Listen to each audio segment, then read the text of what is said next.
Eh bien, une proportion importante de patients peut s'engager dans certaines activités, avoir une implication et d'avoir une meilleure estime de soi parce qu'ils ont réalisé un certain nombre de choses. Autre chose qui est très intéressante, c'est que ce type d'activité permet aussi de changer le regard des autres sur les malades, notamment du personnel de soins ou même de l'entourage familial, je dirais plus généralement de la société, et de voir que ces patients sont capables de s'investir dans des tâches, faire des tableaux, avoir des activités originales.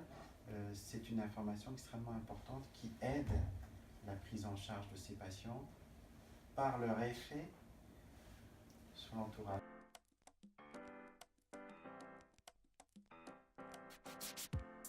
C'est pas parce qu'on étudie du comportement que ce n'est pas scientifique. On a des instruments qui ont été construits, des échelles d'évaluation qui permettent de capter certains effets subjectifs. Par exemple, la qualité de vie, c'est quelque chose qui est impalpable. Pourtant, on a aujourd'hui des instruments scientifiques, je reprends votre terme, pour mesurer cela.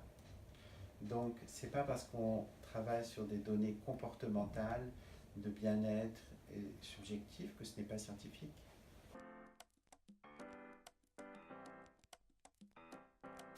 Et de les comparer à des situations où il n'y a pas ces jardins. Donc, c'est de là de la comparaison que naît la démarche scientifique et évaluative.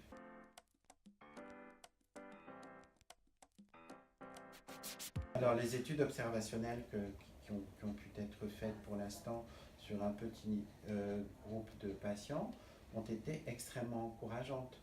Notamment, on a pu observer un mieux des patients qui ont participé à ces jardins thérapeutiques en termes de réduction du nombre de chutes et en termes aussi d'indépendance fonctionnelle.